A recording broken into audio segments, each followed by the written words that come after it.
morning, but appreciate all that Laura does to get us organized for these meetings. And it's great to see so many of us for our quarterly meeting here for the Chicago Wilderness Alliance. So as we're allowing others to come in here and get situated, we'll just go ahead and we'll start with introductions. And then what I'd like to do is just pass it off to someone else to do introductions, just to make sure for anybody that's newly joining us that we don't know, you can say hello to the organization with who you are with. And again, like Laura said, put your name in the chat. My name is Elizabeth Kessler, and I serve as Chair and Executive Director for the McHenry County Conservation District. Victoria. Good morning, everyone. Victoria Wittig. I am the ambassador of the Northwest Indiana Urban Waters Federal Partnership and currently serve as vice chair of the Chicago Wilderness Alliance. And I will hand it over to Mark. Hi, everybody. Mark Bauman with the Field Museum. I'm the treasurer for the Alliance. And Ted. Morning, everybody. My name is Ted Hafner, and I am the Green Vision Initiative coordinator today. I will hand it over to Leslie Dorworth. Hi, my name is Leslie Dorworth, and I'm with Illinois Indiana Sea Grant, and I will pass it on to Drew Hart. Good morning, folks. I'm Drew Hart with U.S. Forest Service in our Urban and Community Forestry program. Good to be here. And I'll pass it on over to my friend Noreen from the Chicago Park District. Oh, well, thanks, Drew. You just introduced me. Hi, everyone. I'm Noreen Rana. I'm a senior project manager with the Chicago Park District's Natural Areas program. And I will pass it to Nora. Hi, everybody. Nora Beck, a principal at the Chicago Metropolitan Agency for Planning. This is my first meeting, and I joined late. I'm not sure who went already. Raise your hand if you need. All right, Emily. Thank you. Welcome, Nora. Hi, everybody. My name is Emily Reiswig. I'm the Vice President of Conservation and Policy at Open Lands, and I will pass it to Jack. There we go. Hey, good morning, everybody. Jack Darren. I'm the director of the Illinois Sierra Club, and I will pass it to Ted. Have you gone? Yes, I have. How about Drew? As well, but I see that there's another Jack. So how about passing it on to the other Jack? Yeah, I'll sneak in here. Too many Jacks. Hi, everybody. Jack Runner with Tetra Tech. Good to see everyone. And back to you, Drew. I can go. Out. Oh, yeah, go ahead, Vince. Hi, yeah, Vince Mosca, Hay and Associates, and Hackmatack, Friends of Hackmatack National Wildlife Refuge Board. Hi, everybody. I'm Daniel Suarez. I'm a senior conservation manager with Audubon Great Lakes, and I think Melissa was about to go. So, Melissa. Thanks. I am Melissa Kustik with the Illinois Landscape Contractors Association and the chairperson for the Urban Canopy team. Let's see. Looks like Donna just joined, so she probably hasn't gone. Donna, would you introduce yourself?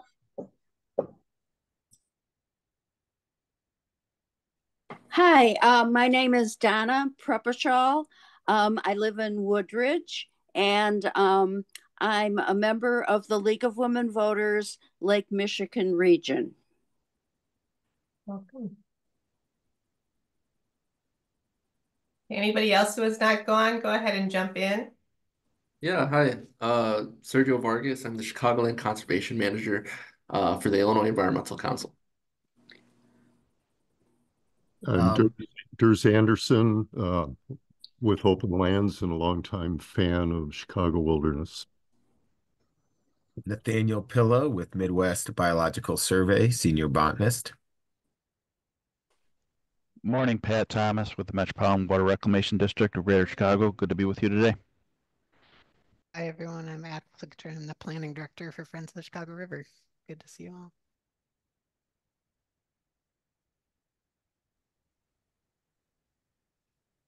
Bill Miller, Northwestern University.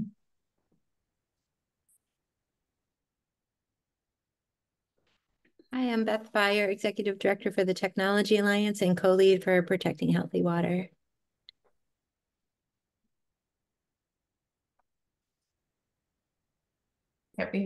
Has everybody introduced themselves? Anybody else that we have not heard from? Hi, I'm Kathy Garrity with the Forest Preserves of Cook County and on the steering committee of Chicago Wilderness Alliance. Sorry. Morning, everybody. My name's Bob Hoyer, H&A Networks Consulting, developing a project with the Growing with Ag Committee. I'll be presenting on a panel in November 15th. Sorry, I was a little late. Is everyone introducing themselves or just the key members? Anyone else that's here to introduce? Maria Lake. Hi, I'm Lake Schulke. I'm the program assistant for Chicago Wilderness, and I'll be here taking minutes.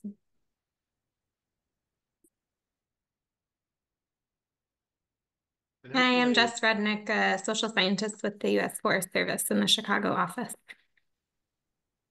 I think Paul Botts just joined us. Oh boy. Oh, Yes. go ahead.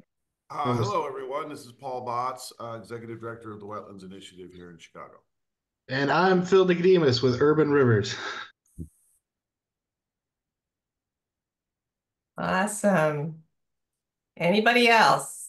We have a full house this morning, which is so wonderful to see. Such energy, such great representation from across the region. So thank you for making time for this and being part of this morning.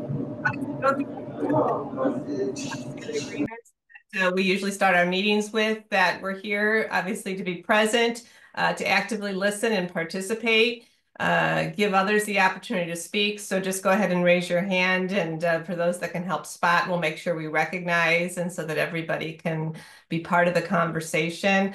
We'll follow our agenda, and really key is asking clarifying questions. So we can have a robust conversation and all the great work that we're doing within the Alliance. Sound good? All right, so let's move it forward. Next slide here. So we're going to start off, and this is bittersweet here. Two long time, forever Chicago Wilderness Alliance members, Kathy Garrity and Mark Bowman. And so we are congratulating them. They are leaving the field. We'll let them give a little moment to talk about that, but we're just grateful and thankful for the work and what they've done over their career to help shape the Alliance and to lead us to where we're headed today. So thank you both on behalf of the Alliance, and I'll let you make the announcements. Kathy. Thank you. Thank you. This was unexpected, but yes, I'm retiring on December 3rd. Well, not retiring. I'm graduating from work because I truly feel like getting the referendum passed was a dissertation with many steps that I had to jump through hurdles, and then the ultimate test of having the Cook County voters vote whether you pass or fail, 70% grade, which would be really bad if I were in school, but great being part of the Forest Preserve. And I'm just grateful for all of the partners and all of the people I met along the way and all of the work that we've accomplished. It's just, it feels good. I feel like going out on a high note, and we'll continue to stay involved. Wonderful, Kathy. I'm going to beat Kathy out the door by about 3 or 4 weeks at the end of November as I graduate maybe I'll finally grow up at some point. And I imagine that I'll fail retirement as members of my family typically do. But this particular chapter's done. It's been a great year to be really engaged with the Chicago Wilderness leadership. And I just want to say that Elizabeth, Laura, Victoria, Ted, Maria, Lake are really on top of things. And that's been really wonderful to see. So, yeah, there we are. I'm going to sit out the next 106 years until the Cubs win again, and that was one of the things I plan to do in my retirement. Again, thank you from all of us. Just a big appreciation and the best to you. Oh. All right, so we have on the agenda, the first action is just to approve the agenda that we put forth today. If I can a motion to approve the agenda as presented. I'll make a motion. And that was Victoria? Yes. Okay, a second, please. I'll second. And that was Donna Donna. Prepershaw. Thank you so much. Thank you so much for clarifying. All right, any discussion on the agenda? Hearing none, all those in favor, motion by saying aye. Aye. Aye. Those opposed, nay. Okay, agenda is approved as presented. All right, the next item of business that we'll go through pretty quickly here is the consent agenda. We place items on the consent agenda that we have they're pretty straightforward. We've discussed at a prior meeting or the regular routine business. And anyone can pull anything off the consent agenda if they would like to discuss it in greater detail. Just to highlight what we have here, we have 3 new partners that all executive council members would have had the opportunity to vote on, to be present and be part of the council. And that's the Green Latinos, Atwell, and Wild Ones Natural Landscapes. So again, we are excited to bring those names forward. We have our executive council meeting minutes of the last quarterly meeting of July 17th. And then the acceptance of the treasurer's report for Q3 for July, August, and September. And thank you, Mark, for your work on that. Next slide, please. Here's the logos of our partners. Next slide. We also then have the budget for fiscal year 2025 that was included in the information. We presented a draft budget of this at the July meeting, and this has been refined to include some adjustments to that. And Mark, I don't know if there's anything you want to highlight on that before. I just don't want to pass over if there's anything you want to shout out on the budget. Just a quick reminder that we project a budget of 306,000. This year's approved budget was 384. And we spent much of this year, we submitted a large grant request that was not approved, but we continue to think about external funding for some programmatic stuff. So we'll need to dip into reserves there, that 89,000, as you can see, to bring our revenue to 306,000. But we've actually, I think, have done a nice job stewarding the resources this year and actually project a 50K surplus at the end of this year. And that's a fresh projection there. Some significant donations have come in. We had also the contributed use of Purdue Northwest for the Congress. Excited about Congress, and from a financial point of view, it should come off very well too. So with that said, I'd be happy to answer any questions, but I'd move approval of this budget. Thank you. And this is showing, even though we're looking for investments, that our reserves are healthy going into even to be able to do that the following year based on all of that. Exactly. So, yeah. Great job on all of that. All right, let's move on to the next, just to go through here, and then we'll answer any questions that anyone has.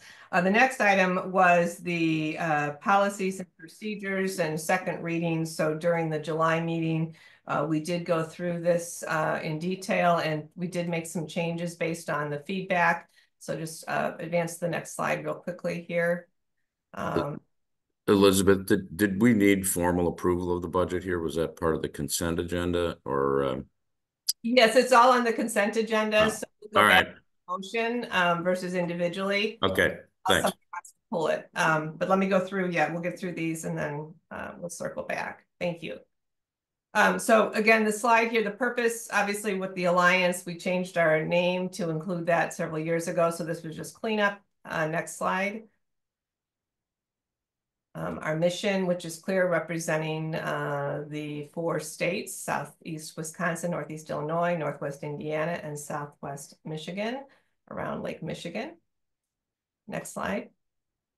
Our green vision, this is now captured in our focus of where we're at with our 7 specific green vision initiative areas, which everyone is familiar with. You'll hear more about that in the meeting. Next slide. Again, just what the Executive Council, the purpose of this group that meets quarterly is basically just outlining, this is really important that everybody understands that you're attending these meetings, you're reviewing information, you're helping to set the strategic focus, you're implementing our strategies, and then you're determining those annual objectives that advance the Alliance forward. Next slide, please. Your approval of the work of the Alliance comes back to the Executive Council because this is the body that does so. You admit and vote on new partners, which is part of the consent agenda. That's a role. You develop our key strategic external relationships. You're receiving reports from our various teams and working groups. And you approve the use and name of the Chicago Wilderness Alliance for policies and project sponsorship. Next slide, please. You approve our quarterly Executive Council minutes. You authorize any agreements for expenditures that the Alliance moves forward with. During our meetings, we are following the Roberts Rules of Order for parliamentary practice. And then you elect the officers and members of the steering committee. So chair, vice chair, treasurer, secretary, and up to additional at-large members for a total of 12. Next slide, please. There are standing committees in the bylaws. We did make some changes to these, some that were existing. The key areas to note is the change and removal of the Nominations and Development Committee and what was the Membership Committee or Partnership Committee, which is now the Partnership Engagement Committee that will be responsible for all of that. And we'll hear a little bit more about their actions and activities coming up in the meeting. But the bylaws, policies, and procedures have each of these committees' roles clearly outlined so everybody understands what they're engaged with. Of the 4 officer positions, the policies and procedures outline the limits of authority that these positions have in leading the Alliance. So for the chair, vice chair, treasurer, and secretary. And so we have no individual power. We just work to help facilitate and bring it back to this group and then lead the role of the steering committee meeting members. Next slide, please. And then the role of the at-large members of the steering committee. Next slide. And then the 2 partnership categories that we have here, just for clarity, there are general partners and executive council partners. And this is key. So as far as general partners, anybody can be involved, whether they be an individual or from their organization, and attend and participate in our cafes and have resources. With the Executive Council partners, though, we are looking for more engagement. We're looking that you identify a delegate that will attend these quarterly meetings, that you will at least be at 3 or more of these meetings that happen throughout the year, that you vote, that you are encouraged to contribute financially according to a contribution schedule, but finances are not a barrier to participation, and that you actively participate in our working groups and committees, and then help lead efforts because we have a limited staff. And so we're really looking that the work of the Alliance is being done by our Executive Council partners. And so any general partner can elevate themselves if they're willing to make this additional commitment to be part of the Executive Council. Next slide, please. All right, that is it for consent agenda. So I see some hands raised here. We need to first, before we take questions here, if I can get a motion to approve, unless anybody wants, let me do this. Does anybody want anything of the items that we reviewed that you want to remove from the consent agenda and take those out on a separate vote? Okay, hearing none. If I could have a motion to approve the consent agenda. I'd make a motion to approve the consent agenda. This is Nathaniel. Thank you, Nathaniel. Do I have a second? I'll second it. It's Mark. Mark, thank you so much. All right. Anyone else with questions before we approve these items? Let me spot if there's any hands raised here. I'm just looking through.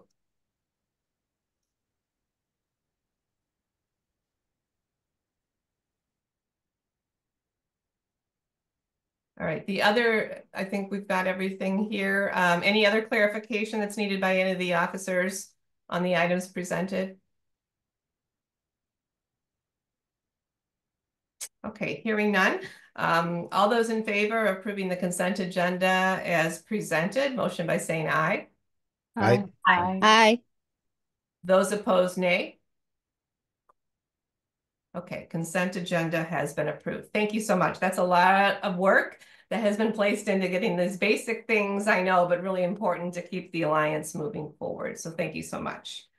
All right, let's move on then. All right, we also, my apologies here. This was on consent here, so we'll back it up here, but we'll do this separate because I forgot to include here. So we had a vacancy in the steering committee, and so John had considered being nominated for this, and the steering committee is advancing his name to be part of a vacancy in the steering committee for the class of 2024 through 2026.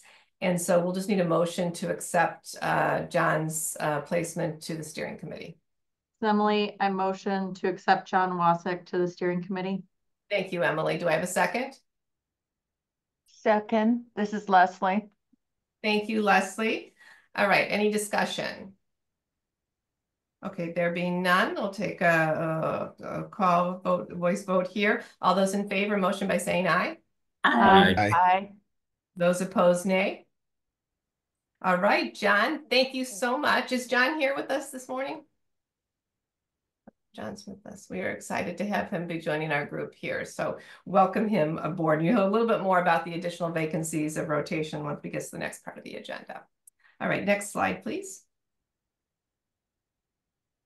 All right, I am going to, this is old business here. So I am going to turn it over to Laura, Victoria, and our Conservation Congress planning team.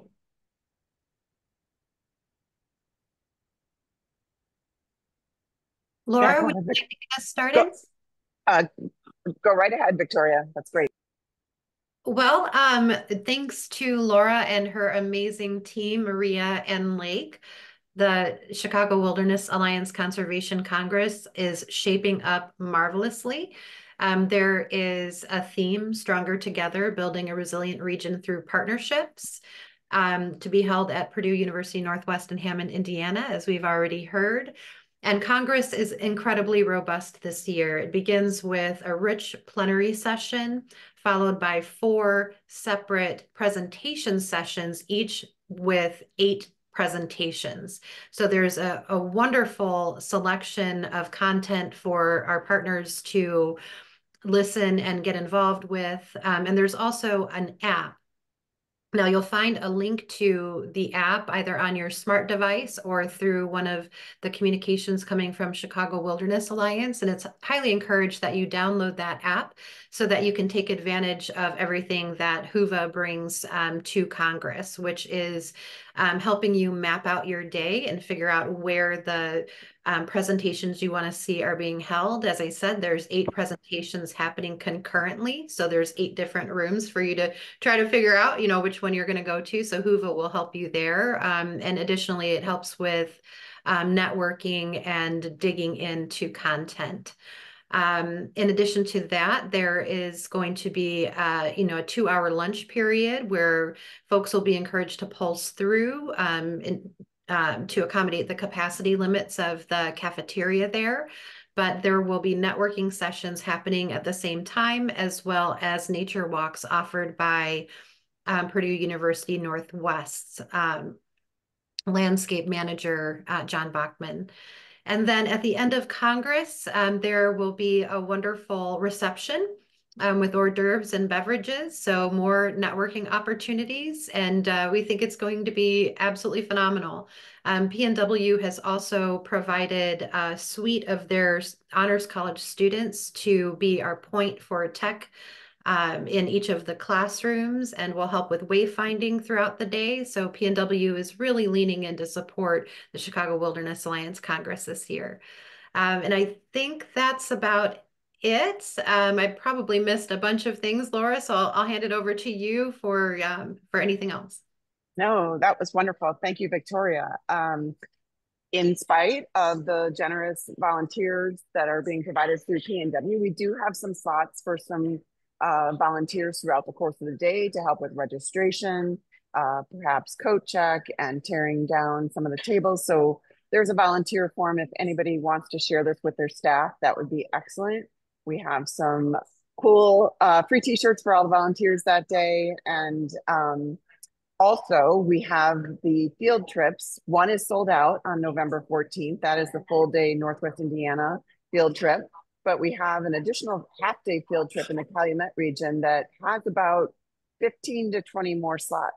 So we'll drop those links into the chat, and people can share those as well. Thank you.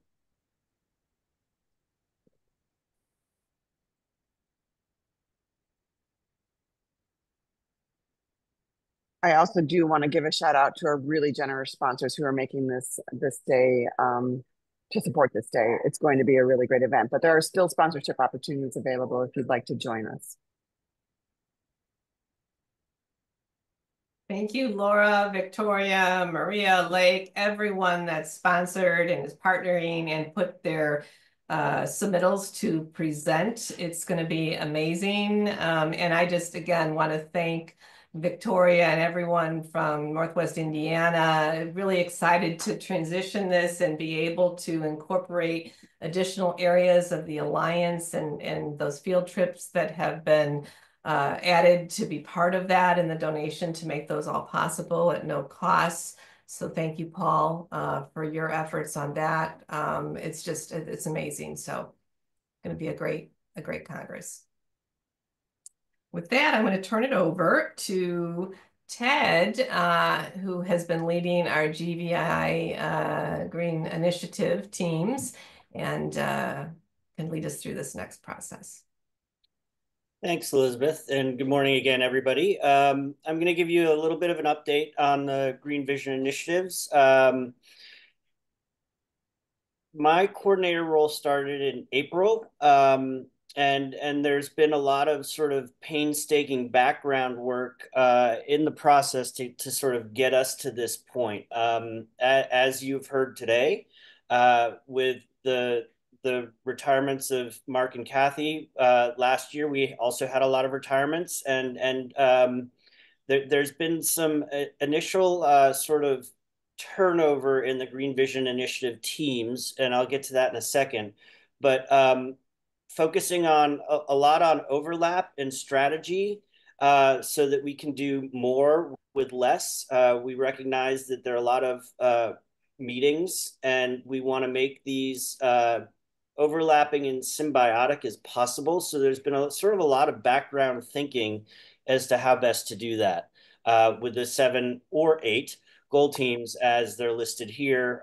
Even though the hub is not a formal goal team, we do consider it as one of the initiatives. Next slide, please. As we all know, we have 4 states, 38 counties, multiple geographies, 8 million total acres, and 11 million people. That's a lot to wrangle within these goal teams and separate initiatives that we're trying to cohesively knit together. Next slide, please. To that end, I've spent some of my thinking creating a key dashboard. This may change moving forward, but I think that this is a good start to sort of figure out where we lie and where the energy lies in this really dynamic network of partners and individuals that collectively work together to get the work done in these different geographies.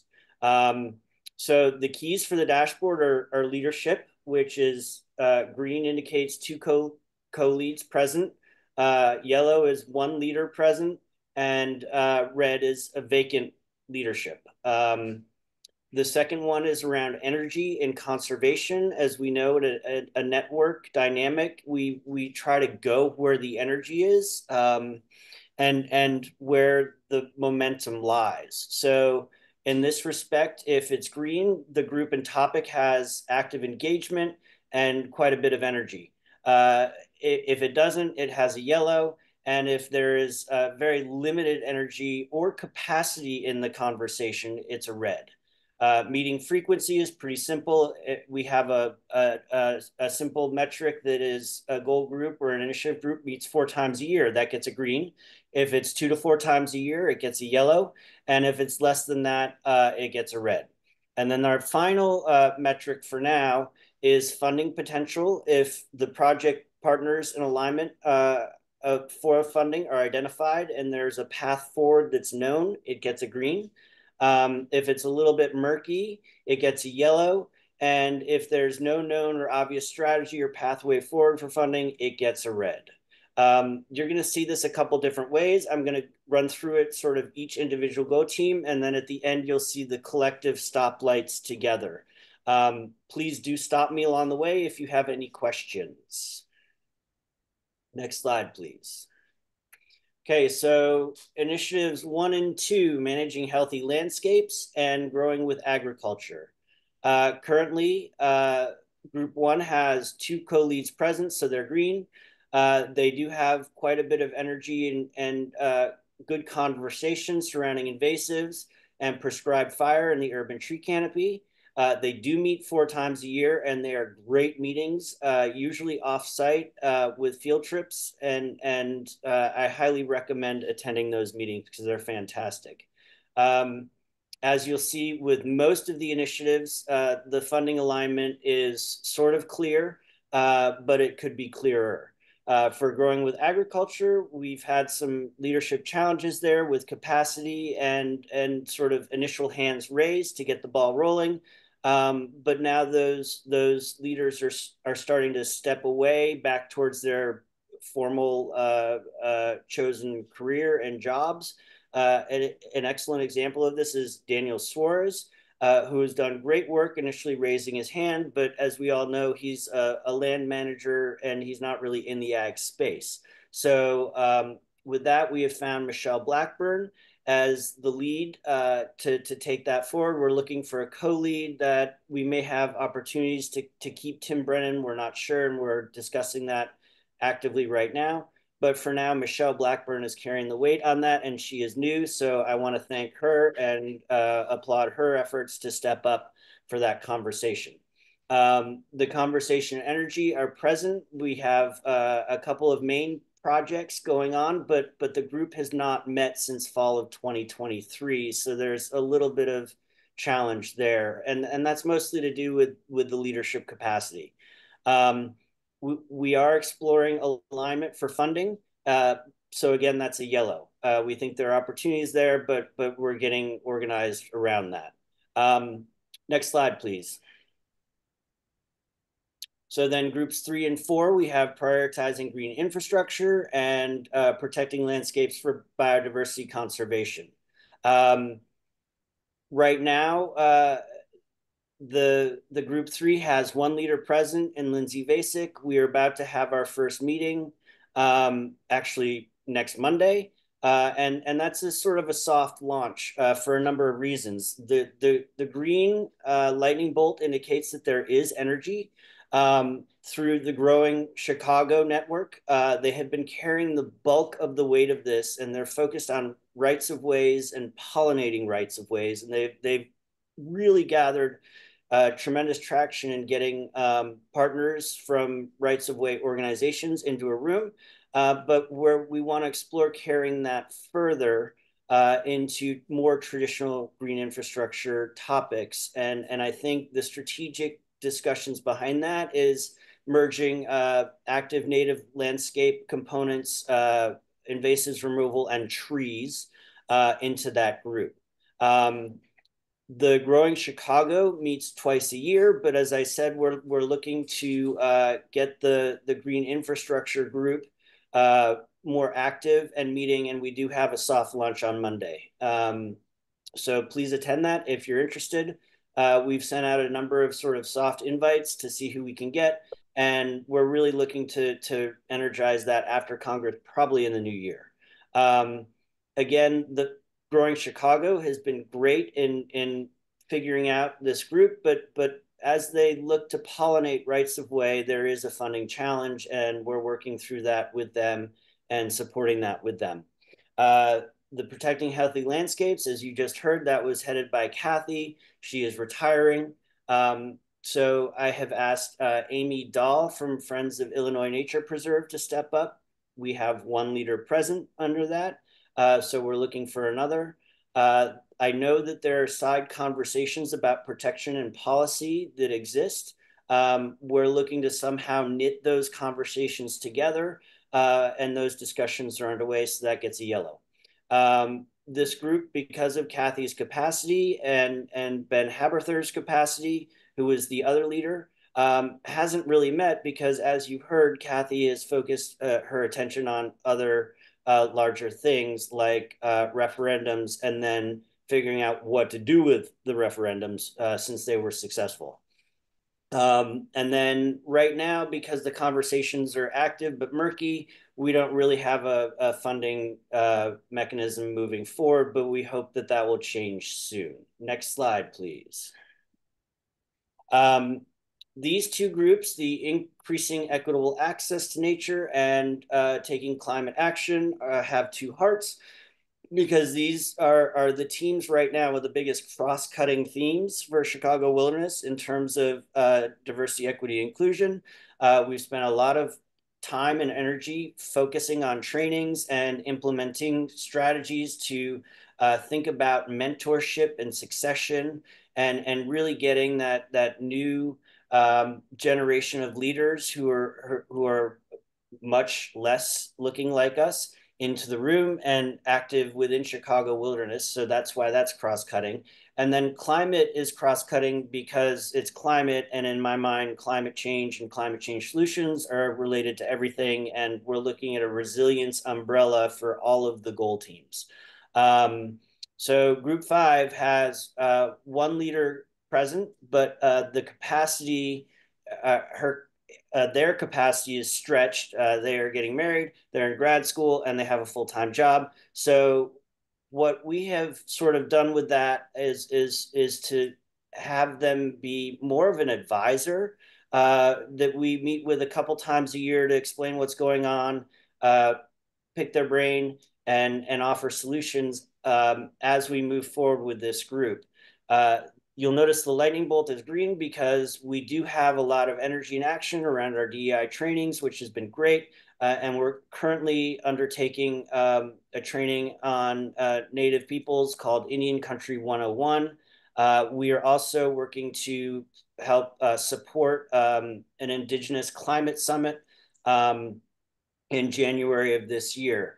And that's Indigenous led. So we're very much in a supporting and planning role with them, but they are carrying the weight in that.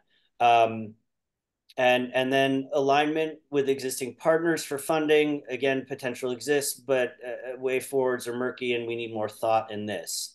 Climate, we have one leader present. We're working on a co-lead. That discussion is active. The energy and conversations are good around the CAPN, but there's been some sort of turnover with a lot of the anchor partners, and we're working to re-engage that. The basic gist there is everybody feels that CWA is in a place where we cannot not move forward with CAPN because it's a really important project, and the bare essentials of that are we're looking to infuse nature within climate planning because nature is void in many of the municipal and regional plans that we have that focus on energy and transportation. So yellow for meetings, we should meet 12 times a year. We meet roughly once a month.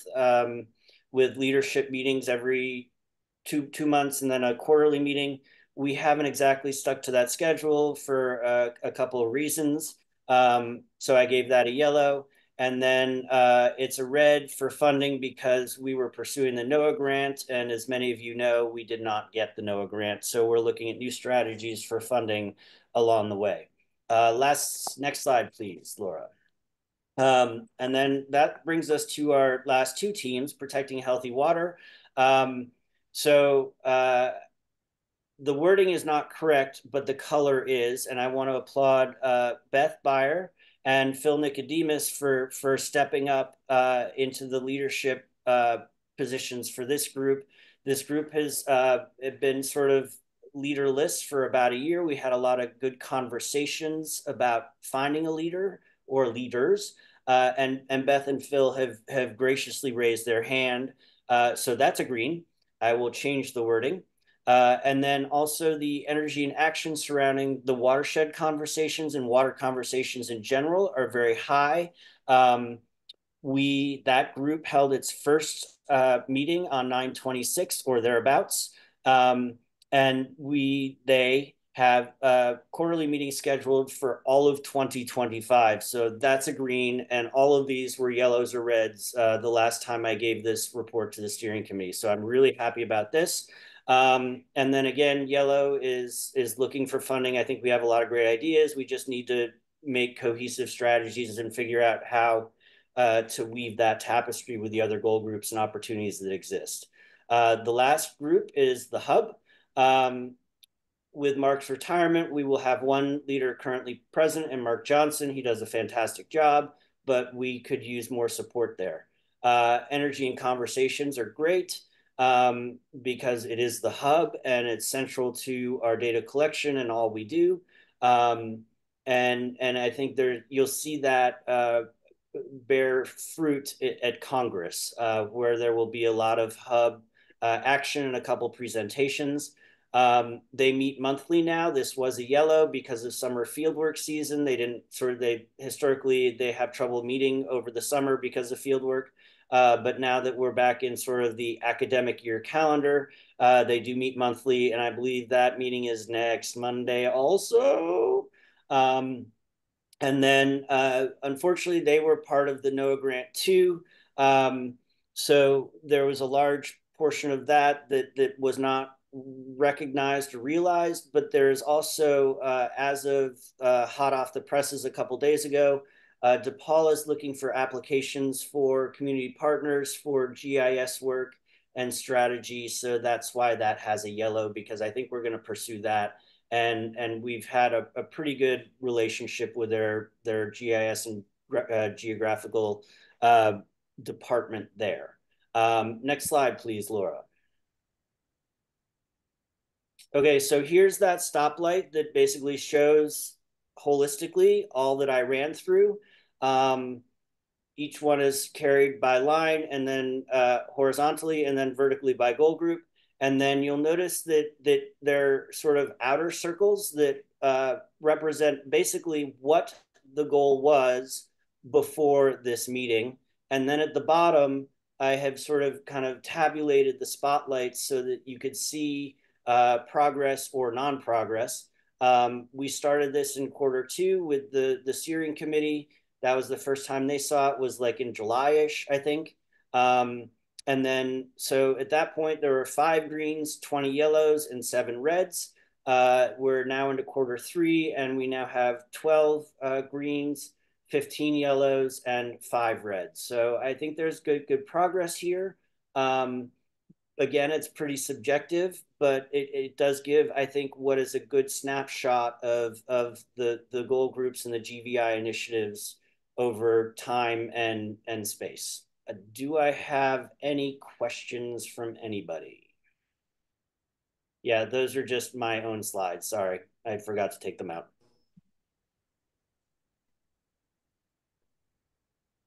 Donna, go ahead. What does HUB stand for? There is no definition for the acronym. It's more conceptual of, it's the place where all our maps are held. And maybe Mark, you want to do a little bit more justice to this than I did, but it's essentially the thing that knits all the goal groups together, because each goal group has a series of GIS maps that are housed in this conceptual hub on the GIS portal. Yes, that's exactly right. And Donna, I put a few comments in the chat and a link to the website where where the maps and the data can be found. hub.chicagowilderness.org.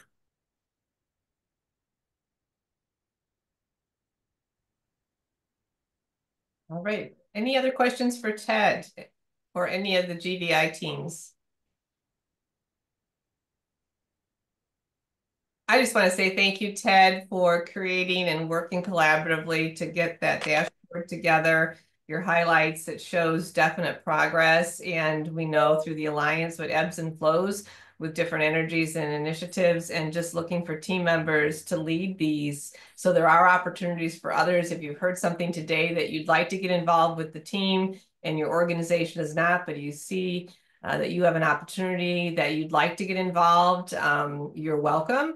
We also provide stipends to our co-leads on our GVI. That was something that we felt was very important for the extra efforts that you're putting forth to assist us in lifting these initiatives forward. And so that's a possibility for our leads as well. Any questions?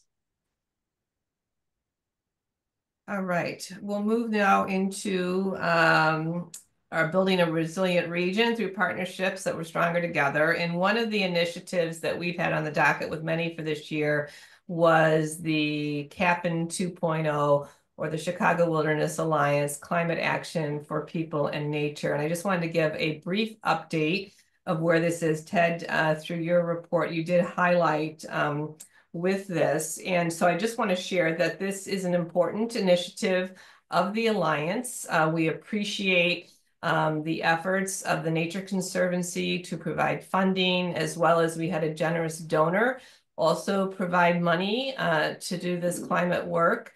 We have had our anchor partners that have lent their skills and time in helping to work and bring on a consultant.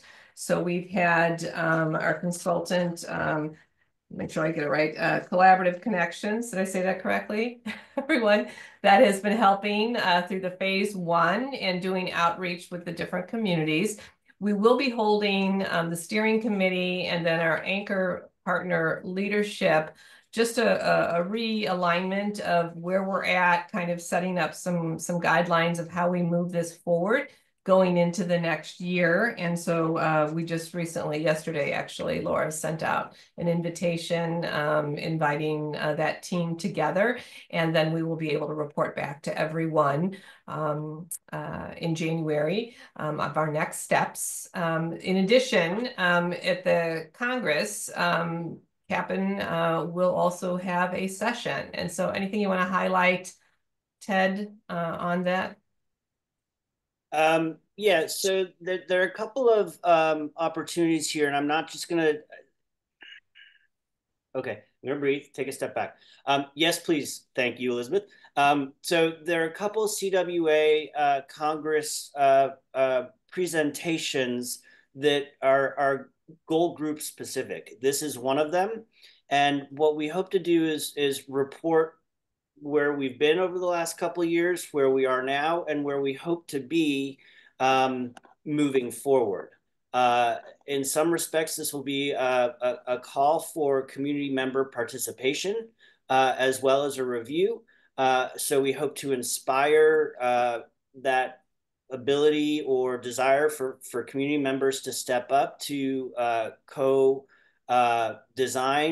and perhaps co-author sections of the CAPN that will be based on the different goal groups, but also regional topics that and geography needs that we feel are really important. And so while I mentioned this is one, the agriculture group also has a presentation at Congress that they're hoping to treat the same way. For a number of years now, we've looked at going back to the Will County Field Day for Agriculture 2 or 3 years ago now, 2 years ago, there's been sort of a growing interest in Will County agriculture and connecting Will County agriculture with the region, and sort of thinking about Will County as a conservation nexus in terms of agriculture, simply because that county is by a Farm Foundation report expected to lose the second most agricultural lands next to Maricopa County in the United States by 2030 or 2035. And we see an opportunity to sort of knit conservation and agriculture and more importantly, quality of life together. And so that ag presentation will focus on that. And we're hoping that that will then become the ag contribution to the CAPN. And through this sort of quality of life plan that we hope to create, and we're getting, again, called to members and community buy-in for, we hope that that will be not just a good sort of starting point for regional ag protection, but a national model for community-led planning, which we see right now is very popular in terms of granting. The way forward has been slow, but I think, you know, we're plodding along in the right way to get community buy-in, just like we are with the CAPN, to do really kind of innovative work to get natural solutions on the radar as climate solutions, whether it be through adaptation or mitigation through sequestration. And I do see adaptation as eventually leading to mitigation through connective strategies. Does that help answer your question, Elizabeth? Yes, thank you. So definitely go to WOVA, sign up for Congress, and we hope to see you in the sessions here to learn more. All right, next slide, please. Laura, I'm going to turn this one over to you to talk about our third series here for our JEDI program. Yeah, we've been really fortunate to receive support from the Illinois Department of Natural Resources Urban and Community Forestry Program to support a cohort of leadership from within the Alliance, which began in September. There are a series of 3 guided learning journeys around Indian Country 101. Simultaneously, we were trying to promote Indian Country 101, which is a resource developed by the Nature Conservancy to help learn effective communication and collaboration, to develop a shared language and common understanding of the Native American and indigenous experience. And so this work was started, you know, through a series of planning initiatives, and we're leading into a native-led climate summit that Gina Roxas from Trickster and Brennan Ness from Henry County Conservation District have been developing to further this work and to learn about indigenous solutions and practices related to climate. And so that will be at Thatcher Woods on January 25th of 2025. And we will be launching registration in earnest on November 1st for that. But there are opportunities to think about who from your organization would be. It is a very limited audience. We can only accommodate about 120 in this location. This is one we would envision as one of the first Native-led climate summits to develop this conversation, but we hope that we can do more in the future. But if you want to think about who from your organization might be best able to participate, and then when we launch this November 1st, be a part of it. And it ties into advancing this co-creation that was mentioned for the CAPN process, the Climate Action for People and Nature. Thank you. Thank you, Laura.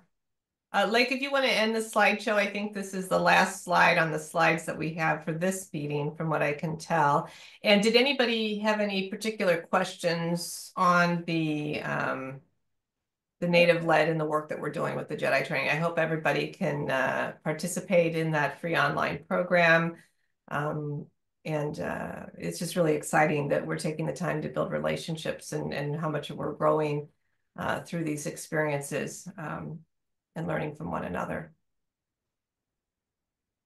All right, I'm now going to turn it over. We have a partner spotlight, and Victoria thought it was really key with Northwest Indiana and to be able to highlight the work that the Northwest Indiana Urban Waters Federal Partnership. So Victoria, I'll turn it to you. Thank you, Elizabeth. And the timing couldn't be better, as the Northwest Indiana Urban Waters Federal Partnership holds 4 quarterly meetings each year. And our final quarterly meeting is tomorrow. Unfortunately, I know many of you are going to the Open Lands Luncheon, so I was disappointed to see that it was booked for the same day, but sometimes these things can't be helped. But there are going to be 4 more opportunities to learn about the partnership and get involved next year. And what I'll do now is give a general overview of the partnership for everyone's awareness. And I'm hopeful you can all see my slides now. See my screen? Yes. Okay, great. Yep. So I'm going to try. Okay, so the Northwest Indiana Urban Waters Federal Partnership, what is it? Well, it's one of 22 locations across the United States, including in Puerto Rico, where the EPA coordinates with other federal agencies in these locations to reconnect urban communities, particularly those that are overburdened or economically distressed, with their waterways, by improving coordination amongst those federal agency partners and local partners, state and municipal, community-led partners, nonprofit organizations, through partner-led efforts to revitalize our nation's waterways and promote their economic, environmental, and social benefits. So this map here is, the little black dots indicate where some of these locations are. And out here in the Great Lakes, we have 3 locations. Ours is in Northwest Indiana, of course. So Northwest Indiana was actually one of the pilot locations for the Urban Waters Federal Partnership, and have been active since 2011. Each location operates a little bit differently. In Northwest Indiana, we are co-led by 3 federal agencies: the EPA, the Forest Service, and the National Park Service. We are hosted by Purdue University Northwest.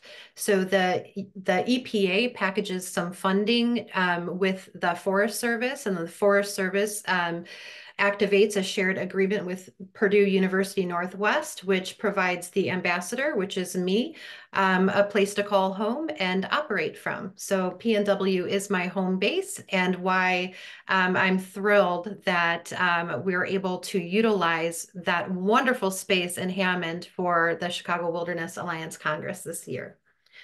In Northwest Indiana, our partnership is very big. We have more than 80 federal, state, and local partners. Of those, I would say that approximately 40 are active on a day-to-day basis. In our sort of general annual work plan, we put together a summary of partner accomplishments from the previous year and goals for the coming year. And this enables me as the ambassador and all of our agency partners, other partners, the ability to understand what's happening on the ground, so we can identify where technical assistance might be helpful, where coordination or facilitation could be helpful, or other types of support, such as helping to match projects with funding opportunities that are coming down the pipe. Those funding opportunities are summarized in a monthly newsletter. There's a curated list of funding opportunities sent to every ambassador across the country, typically on a monthly basis. And then each ambassador curates those opportunities specific to their location and then supplements with other opportunities that are not included within that EPA curated list. So that's a really great resource for our partners. They can count on receiving every month. We also include announcements about upcoming meetings, resources, and spotlighted partner features. I really like to showcase when our partners receive funding awards and congratulate and celebrate with them and get everyone excited about what's going to come next. And what you're seeing on the right-hand side here is actually a map of the Lake Michigan watershed. And so our partnership is essentially activating the Lake Michigan watershed and all of the rivers and tributaries that drain into Lake Michigan. So we're not focused on Lake Michigan itself, rather than everything that's operating in the watershed that drains into the lake. And so within that map, you can see a number of large rivers, such as the Grand Calumet River, the Little Calumet River, Deep River, and then there are some large tributaries, Trail Creek, Salt Creek, and smaller creeks and so on. So we're somewhat organized around those tributaries in the watershed. And specifically, there are sort of sub-partnership groups that are activated along those tributaries, including the Grand Calumet River Area of Concern. There's a Citizens Action for the Remediation of the Environment group coordinated by IDEM. The West Branch of the Little Calumet River has a Little Calumet River Conservation Collaborative. Hobart Marsh and Deep River currently has a loose association that's getting more activated and organized as I speak. The East Branch of the Little Calumet River, which is actually a conservation corridor and subwatershed. There's groups organized around Lake Michigan and the Indiana Dunes ecosystems. So in the green polygons, the outlines of the Indiana Dunes National and State Parks are indicated. And then over in Trail Creek, there's a Trail Creek Watershed Partnership. In addition to those sub-partnerships that are operating on those rivers and their tributaries, there are also region-wide initiatives. And I'll mention a little bit about the Urban and Community Forestry Program, Communitree, a few watershed education programs, and then some region-wide initiatives that the Chicago Wilderness Alliance is a part of. Here's a snapshot of the partners active in Northwest Indiana. I wouldn't anticipate that you would see everything on this slide here, but I would reference our work plan where you can access this table and all of the content and a deep dive into some of the work going on in each of those different subwatershed groups and initiatives. So I'll put a link in the chat to our work plan once I'm done sharing my slides. So here we have a look at the partners involved in the Grand Calumet River Area of Concerns, Citizen Action for the Remediation of the Environment group. The map on the right is actually from a conservation action plan that was developed for several focus areas in the Calumet region. I showcase it here to indicate to you that there is a connection across state lines in this geography. For the Indiana partners, of course, they're operating across state lines into Indiana and focus primarily on the Grand Calumet River shown here. The West Branch of the Little Calumet River partners are known as the Little Calumet River Conservation Collaborative Partners and are co-led by Audubon Great Lakes and the Wetlands Initiative with lots of contributions from Nature Conservancy, Lake County Parks and Recreation, NIPSCO, City of Gary, and many, many others. In the East Branch of the Little Calumet River, which again is more of a conservation corridor, the group is led by Shirley Hines Land Trust with participation from the National Park, Save the Dunes, NWIPA, or the Northwest Indiana Paddling Association, NIPSCO, and others. And I should say that each of these groups has a different meeting frequency. So for example, the West Branch and East Branch partners both meet every month. The care committee meets when there is an update on the removal of beneficial use impairments for the area of concern. Hobart Marsh Partners are currently meeting once a year, maybe twice a year.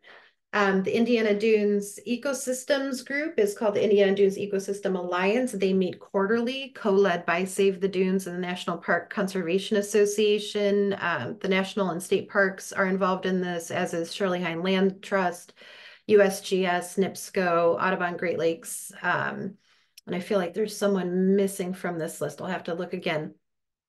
But they meet quarterly. And as I guess I hadn't shown this yet, the Hobart Marsh and Deep River Group is robust. There's a lot of work happening in this landscape, but there's sort of a loose affiliation right now in terms of a sub-partnership. Lots of individual and collaborative work happening amongst partners. But part of what I do as an ambassador is try to bring them together to enhance collaboration, identify opportunities for crossover and connection. And that might look like pulling them together and facilitating a meeting so they can discuss further. In other cases, as with the East Branch partners, I help to bring them together and then activate an opportunity to develop a strategic plan, which is not being led by me. It's being led by the partners, but there is a strategic plan now for this group as well.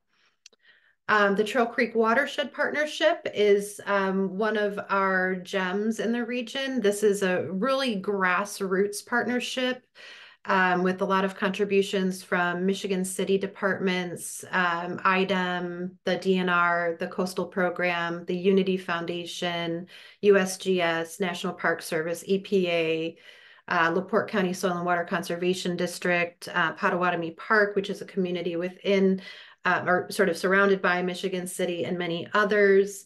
And the Trail Creek Watershed Partnership hosts an annual Creekness Stakes where every fourth grader in the Michigan City area school system gets out on the river to paddle. And then there's a race at the end of the week. And the Urban Waters team had a boat this year and we came in second. So we're determined to come back next year and win first place. Moving along, I know I'm short on time. The community tree program is something I wanted to spotlight for everyone here today. It's incredible. It was founded in 2016 during an Urban Waters partnership meeting. Just a question from a partner that wanted to address the loss in urban canopy from the emerald ash borer. And so with that idea, urban forestry program was started.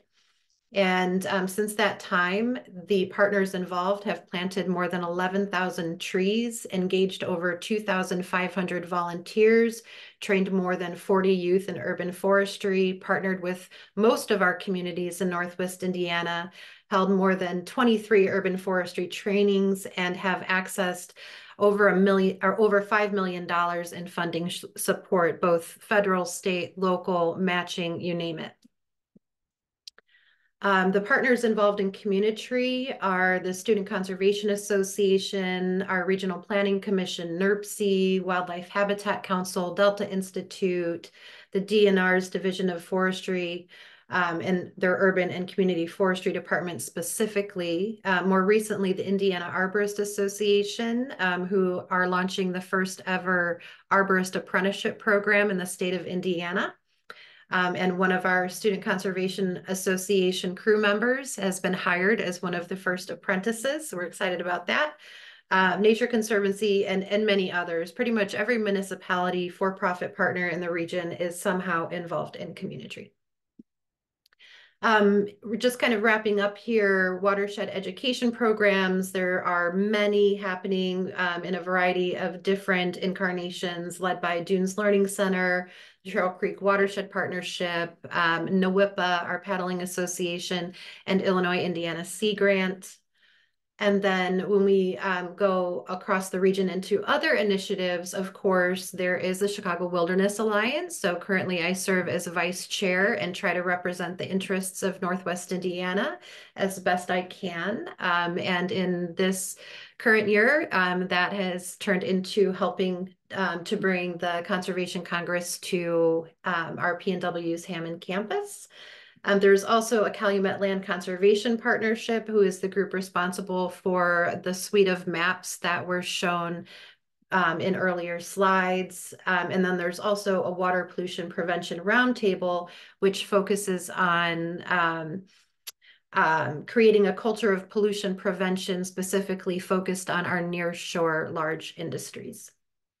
So as I said, we have a meeting tomorrow. It's the final meeting of the year. Our meetings are structured in a similar format each time, with a welcome round of introductions, a couple of partner presentations.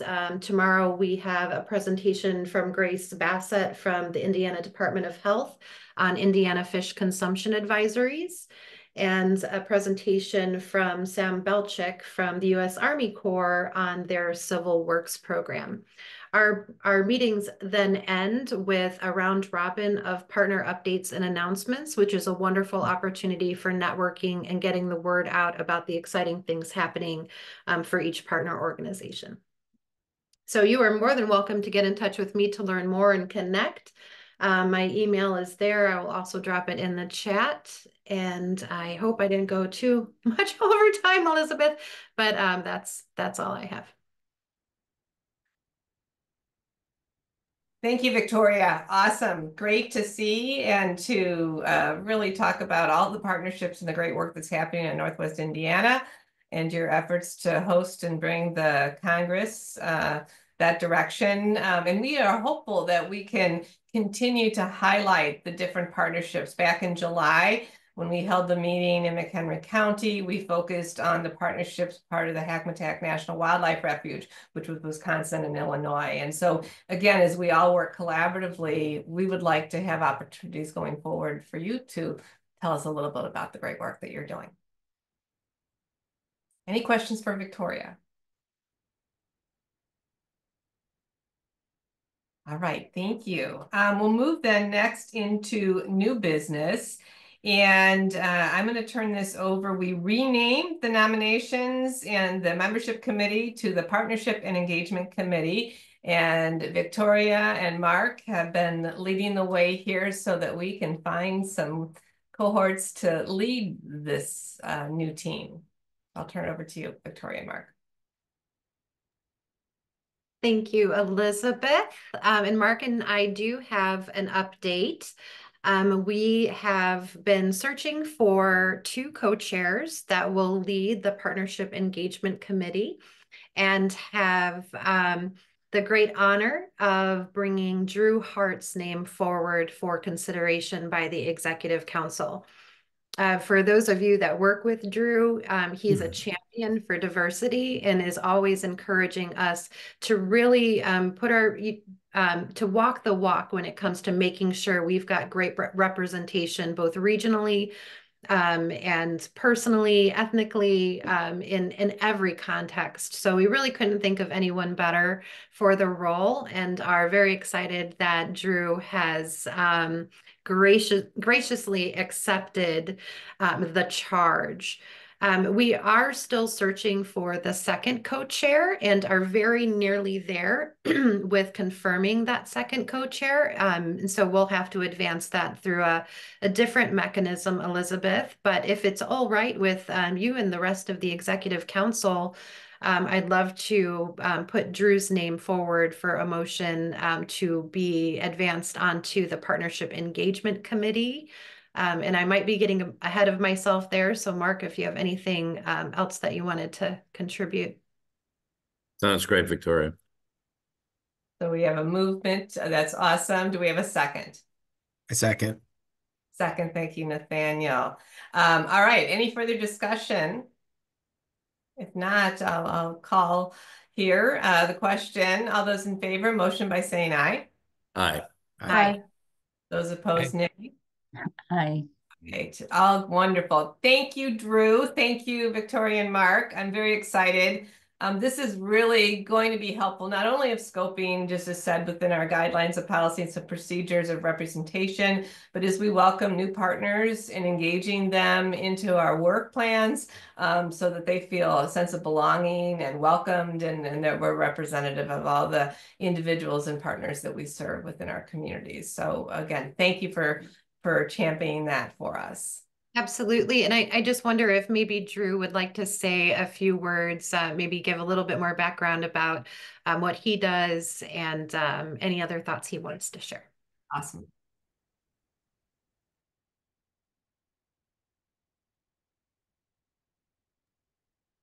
Drew, you're welcome to unmute. And are you able to unmute? Nope, still on mute there.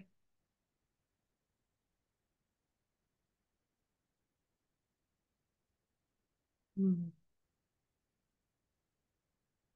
don't know. I don't think there's a way to. I'm getting a sense that maybe he's unable to unmute. Well, Drew, we see you and we are so grateful to you. I know. And I know you're going to do just a wonderful job. And it's going to be an exciting year with you as a co-chair on this committee. And we'll certainly be back in touch with you just as soon as your second co-chair is also in the seat. Drew is a quiet but strong leader. Sorry about that, folks. I've just now figured out how to just actually set up a new computer here and trying to figure it out. But yeah, it's a real honor to be chosen. Thanks so much both to Mark and Victoria who've shared the role with me, and I welcome the opportunity to serve in this capacity. I've worked with Chicago Wilderness in a different roles over the years when I was the director of the North Park Village Nature Center and now working for the U.S. Forest Service. And I definitely agree with Victoria and others who have stressed the importance of diversifying the conservation movement to be as inclusive as we can be and strive for more diversity. And I look forward to working with all of you to do what we can to bring lots of different voices into the fold. So thanks so much. And I look forward to working with you. It's a real honor. Thank you, Drew. We're grateful. Okay, so the next phone calls ringing here in the middle of a meeting. I hope nobody can hear that here. I've got. Okay.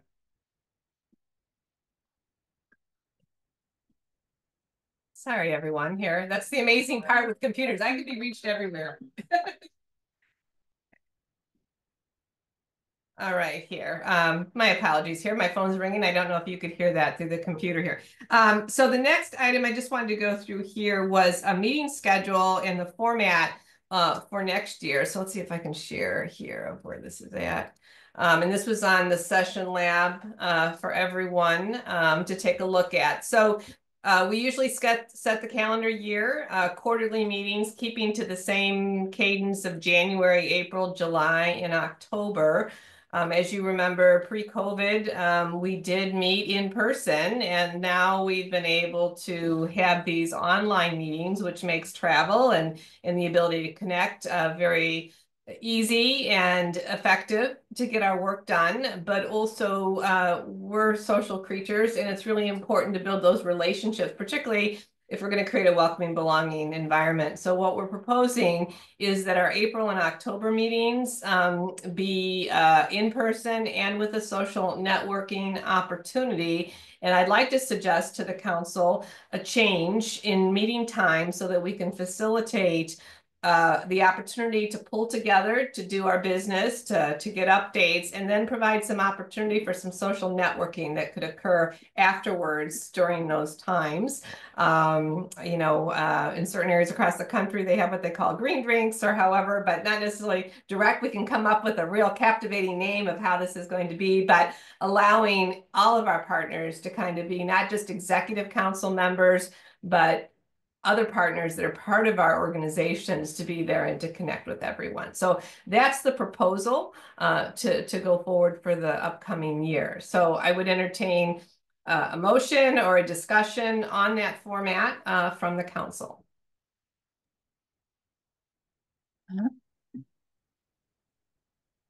I move to approve the new format, but I won't be here, so it's. Oh, then allow me to second that. Okay. Yeah. And this is a great way to get us old folks to come back too. Absolutely. Absolutely. Victoria. Yes, I would request that we put this on the agenda for the steering committee retreat for further discussion on how the proposed times align with other partners' availability. Okay, that's fair. So are you thinking the afternoon or the dates may need to adjust? I went through the regular Wednesdays that we normally meet, but shifting because we're usually in the morning. So the shift to the afternoon. So we have a motion on the floor. We have a second. We have Victoria's looking for if you're looking for a change to amend and have a discussion with the steering committee first, I guess that would need to require a friendly amendment, or we want to lay that out. I would like to make a friendly amendment to propose this and discuss with the steering committee at the retreat in December.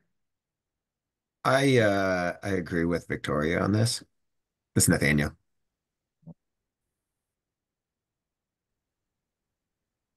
So Kathy, you moved, and Mark, you seconded. Are you okay with just pausing this and then having that go through steering committee and then back to the group?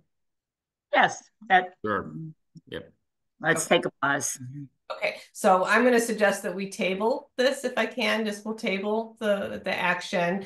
And for our executive council members, because obviously one of the key pieces is that we have a more engaging, robust, and this is a great show today of executive council members that we do this. We're interested in your feedback. We're interested in, to the steering committee members, to be inclusive and to make sure that, we provide good opportunity for everyone to be part of this, right? Any feedback that we can send to the steering committee from executive council members?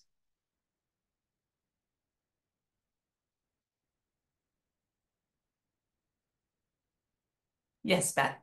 I would just like to add the consideration of there being a hybrid option, just in case some people wanted to attend and wouldn't be able to be in person. Excellent, thank you. Thanks. Any other thoughts and comments? Just a request that we get the dates finalized soon, just so they can get on the calendar, especially if we're going to meet in January. Agree. Thank you. And that's usually customary as we set our schedule for the year, and then that's advanced so that we can block those out. And we will be meeting, the steering committee, actually we have a meeting next week, and then our retreat will be in early December. So we'll work on getting that back out to everybody. All right, thank you for that. Let's see, next item I have is the some announcements from our partners.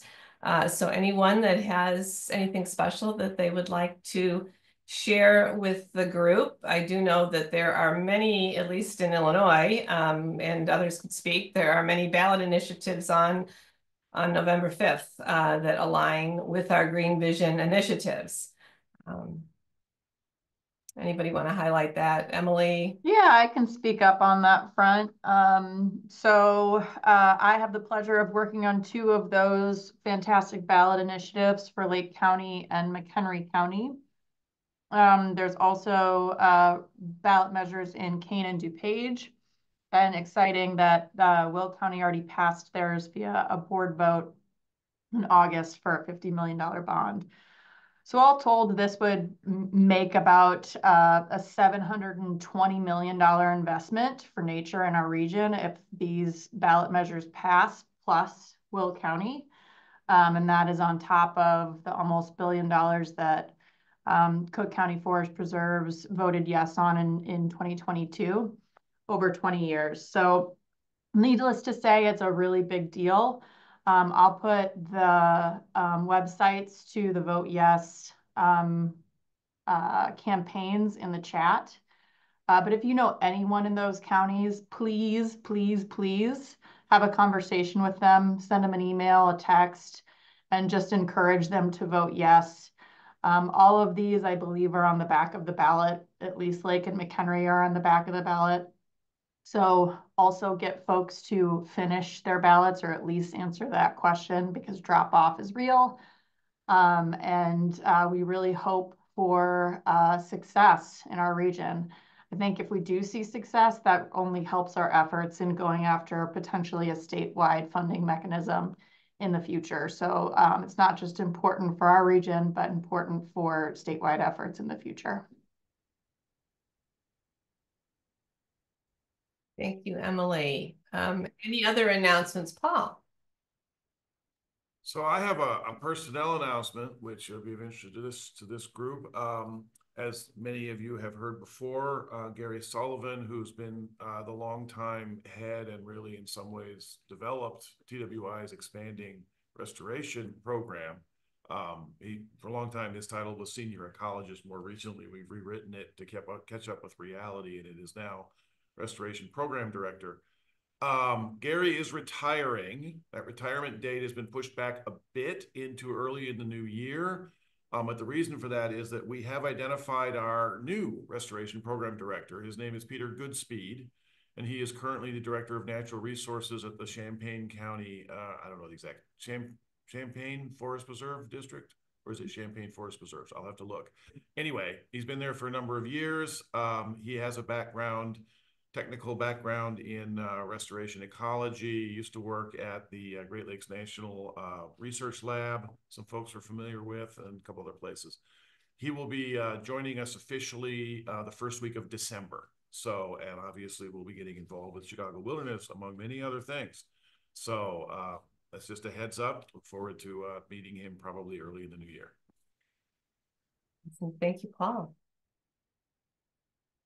Other announcements?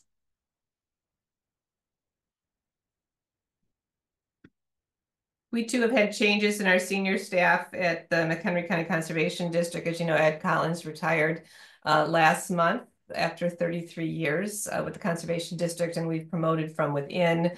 So Gabe Powers is now our Director of Land Preservation and Natural Resources, and then our Director of Marketing and Education. Wendy Coomer had also retired, and she has been replaced with Caitlin Martinez McWhorter, who is now our Director of Marketing and Education. So 2 internal promotions. Any other announcements? For those that are going to Open Lands, we'll see you tomorrow there. I also want to give a shout out if you have not visited yet, and a kudos to Lake and Laura and Maria, but Lake was the one for setting it up. The Chicago Wilderness Alliance now has a storefront where you can get branded items, hats, shirts, t-shirts, whatever flash and flare that you want to wear to support. And then obviously the proceeds from after the direct cost for the item comes back to support the Alliance. And so it's just a great way to build and share our brand across the region here. So maybe you could put a link and visit us on the website there. There you go. All right, to check out the storefront. The other piece I know for partners, letters will be going out before the end of the year on our annual partnership renewals. So I'll be looking for those letters to be coming after Congress, because everybody's pretty tied up and then, but those will be coming out to you as well. Any other announcements for the good of the group? If not, I'll have a motion to adjourn. Motion to adjourn. Thank you, Kathy. Do I have a second? Seconded. Emily. All right. All those in favor, motion by saying aye. Aye. Aye. Who's nay? All right. Thank you, everyone. Have a great rest of the day. See you See you guys. tomorrow. Bye-bye. We'll see you tomorrow.